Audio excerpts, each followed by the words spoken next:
Hello, Holy Apostles. Father Jim Barron here. Thanks for joining me with this fireside. Today's fireside is going to be a little bit more heavy because I want to talk more about a couple different things that are really threatening us as Catholics. And I use that word not lightly. We're in a world that is increasingly hostile to our Catholic faith. The world has always been hostile to God because the world wants to be its own God. And the world, what I'm speaking about is more of the spirit of things, not the souls in it. God loves His people. He loves the world He created. But as Christians, we understand this rival spirit to God that has been there. And it's seen in the attitudes of sin. It's seen in the life of the devil and the fallen angels. But it certainly is something that we take seriously as Catholics. Last fireside, I spoke a bit about spiritual renewal and the season of Lent as a time of doing just that and recommitting to faithfulness to our discipleship, faithfulness to our covenant with God in Jesus Christ. And that's such an important thing, one, because it rescues us from the spirit of the world, and the spirit of the world is a one-way street. It's to its own perdition. Whereas the covenant with Jesus Christ is salvation. That's how we are able to share life with God in heaven. There is no heaven outside of that covenant with God. And that's an important thing that we as Catholics have to take very seriously and start to see more and more, if we don't already, that the spirit of the age, the spirit of the world, is very seductive, and it will always try to woo us, but if it can't do that, it'll try to threaten us. And that seems to be where we are. We've seen this in different times in history, in different places in the world. It's been going on in a number of different places in our lifetimes in the world. And they say that the 21st century is the age of martyrs in the life of the Catholic Church. But to cue us into some of the things, some of the threats that are really present today for us, that's my intention for this fireside. I'm not going to go into great detail, but one big thing that I've spoken about already, and by the time this fireside is aired, it may already may have passed, is the Equality Act. That's something that every Catholic needs to be very aware of and recognize how big of a threat it actually poses to the free exercise of our own faith. It wants to make a crime or make illegal and make sort of codified hate speech certain things about God and about the human person that we as Christians hold very dear. If we want to speak about Jesus Christ and who He is and what He came to do and human beings that He came to save, as Catholics, we believe very distinct things about that, things that have been always backed up by the science. But now people want to ignore the science when it conflicts with a particular ideology and say that that is now hate speech.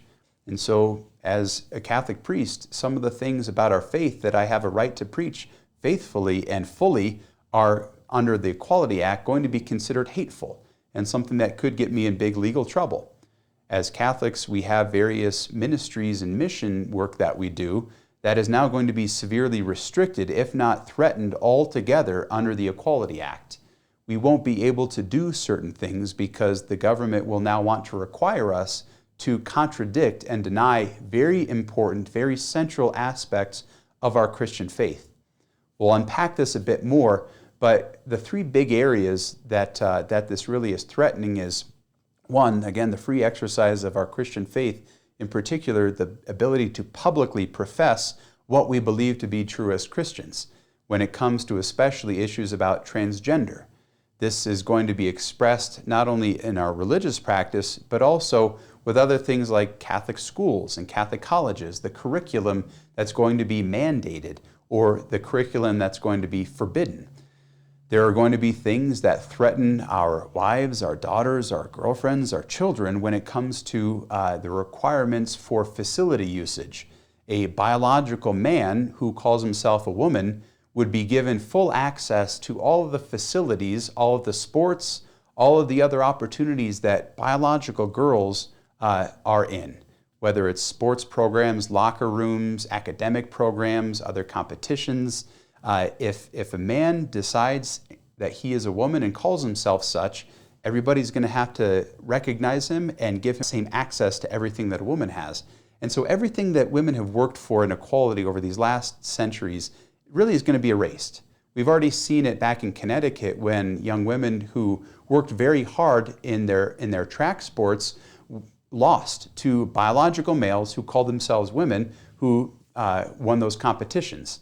That's not just unfair in the competition, but that also will affect these young ladies when it comes to scholarship help, that they might have wanted to go to college on a scholarship for track. Now they can't because they're no longer competing at the top of their field. This is also obviously a threat to jail scenarios and other locker rooms and facilities where women have a right to privacy and protection, but the Equality Act erases that. Under the name of equality, it's really disenfranchising. It's making very unequal women who have worked so hard to try to find that and fight for that equality in so many ways in the last number of the lifetimes of our mothers and grandmothers. It also will require Catholic institutions, regardless of any conscientious objection, to provide things like abortion. Catholic doctors, physicians' assistants, nurses will have no legal protection if they refuse to carry out this abominable act. This and a number of other things that the Equality Act threatens is something that we have to take seriously because it's going to start to put a lot of pressure on churches. And it's not trying to guarantee equality for people, it's rather become a real weapon against churches and against people who don't hold that ideological stance. One of the first lines of attack against people who disagree with this ideological position is censorship. We, as Holy Apostles, have been censored already on Facebook about this Equality Act. And who knows if this video will actually make it to YouTube. YouTube has also started to censor opposition or voices speaking out against the Equality Act and a number of other political issues, political, moral, social issues. And so as a parish, we are savvy to this, and we're starting to explore other social media platforms that don't censor its members, its participants. Sure, it may not be as well developed as YouTube, but we're willing to pay that price. And so as we start to migrate onto those platforms or expand out, please stay tuned. We'll make you fully aware of that. But again, censorship is real. The church, Catholics, Christians, people of positions of life. That's been a big one. LifeSite News has been censored, so it's real. This is at our doorstep, and it's been knocking for a while. But now we really have to reckon with it. There are a number of voices that are trying to marginalize not just conservative voices, but especially Catholic voices. It's been pretty obvious in the last number of decades that, and we've seen it with the actual Marxist government and communism and the KGB, they recognized their greatest social adversary or their greatest moral adversary was the Catholic Church. And they had plans to discredit and undermine her. That's some of the myths about Pope Pius XII as being somehow a Nazi pope or Hitler's pope. Well, that whole idea was created by a communist playwright in the 1960s to try to discredit and undermine the church. Now, granted, the church has plenty of its own scandals and failures and weaknesses, and these have been displayed all over the media, and rightfully so, because the church holds ourselves to a higher standard, and there is no room for immorality. There should be no room for hypocrisy in the life of the church. There are coming out more and more different news stories about scandals in the Vatican finances. Those need to come out because there is no room for financial mismanagement. But there are also some lies and misrepresentations being spread about the church, and that's happening even at our parishes and our local dioceses that I wanted to cue you into so you understood the situation a little bit more clearly. The PPP loans, which were special personnel loans made available to small businesses, other organizations, and nonprofits to help maintain employment of their employees and their staff during the time of the COVID shutdowns. As organizations were being impacted by a lack of income and revenue, thanks to the various quarantines and shutdowns, the government decided to offer a stimulus loan package to organizations that was broadly available to organizations all across the board that they could take advantage of so that they could maintain employment for their employees and also continue doing what they were meant to do. Well, organizations like Harvard that have multi-billion-dollar endowments, organizations like the bakeries down the streets, and some of our other local small businesses and big businesses and everybody in between took advantage of these loans. Well, so did Catholic churches. and we were entitled to because that's what the loan was meant to do. But some people are misrepresenting it as if the church was this big room filled with gold, that we're just rolling in the dough, and decided to take out this loan through the churches so that the church could become richer and fatten itself and increase its coffers. But people misunderstand how the church is structured. While we are hierarchical in our structure, organizationally, institutionally, it's very local. And every parish is financially autonomous. We do support the diocese, but that comes from our own financially managed accounts. And so when we took out the PPP loan, as did any other parish that took advantage of that loan, as well as Catholic charities or other Catholic organizations and schools, again, as the loan provided for, that stays local. It benefits the parish, it benefits the school, it benefits that particular organization. And how does it benefit that parish? Not by making the pastor's rectory nicer, not by increasing our bank accounts. It helped the parish by helping to keep our staff employed. And people might object that churches were benefiting from taxpayer money. Well, if our employees had to go on unemployment, they would be collecting unemployment checks, which is funded by you, the taxpayer. And so this was a legitimate provision to make sure that people were able to stay employed. But then the next question is, what were they enabled to stay employed to do?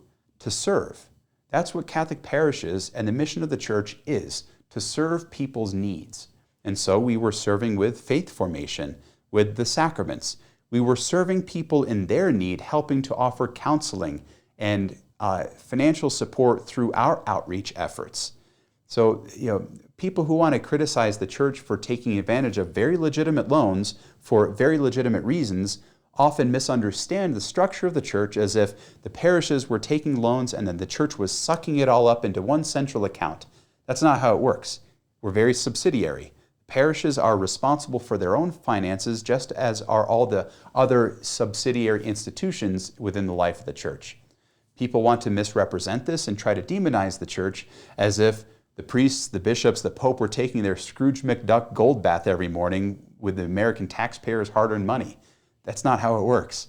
They are only able to be supported through what the parishes and the local diocese is able to support, and then the local diocese offer their set support certainly to the central offices with the metropolitan area, with the USCCB, but it's fairly limited and it's pretty transparent. So if you want to learn more about that, you can see it, just ask.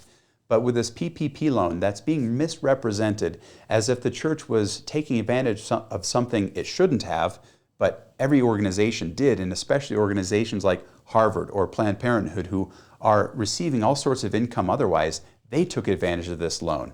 Now, some of them finally got called out because they didn't need to, but every parish, every Catholic organization was employing people that are also taxpayers, people who otherwise would have needed to go on unemployment and thus benefit from other government-organized means to help support people when they find themselves out of work.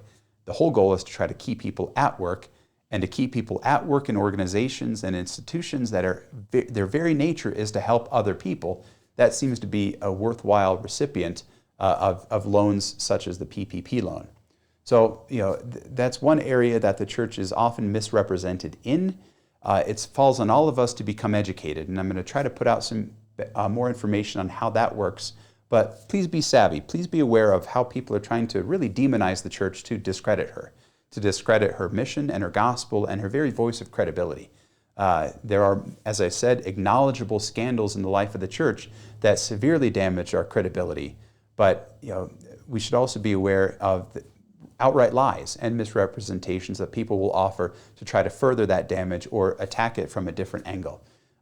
So, as I said at the beginning, this is a bit more of a heavy fireside, but things that really need to be addressed because we sometimes as Catholics need to realize that we're in an environment that is increasingly hostile to us, and we have a choice. We can either back off and compromise our Catholic values, we can hide in shame, we can shutter ourselves up and just hope it goes away, which it won't, or we can commit to being more faithful Catholics, we can pray more earnestly, we can teach our families and our children what it means to be faithful, and we can stand out as that sign of salvation, that sacrament of salvation that the church is meant to be, the body of Christ in the world. So please know my prayers. I ask for your prayers, that I can do what I'm supposed to do as a pastor, that I have wisdom and courage to be able to faithfully carry out my charge as pastor of Holy Apostles. Thank you so much for tuning in. God bless your Lent.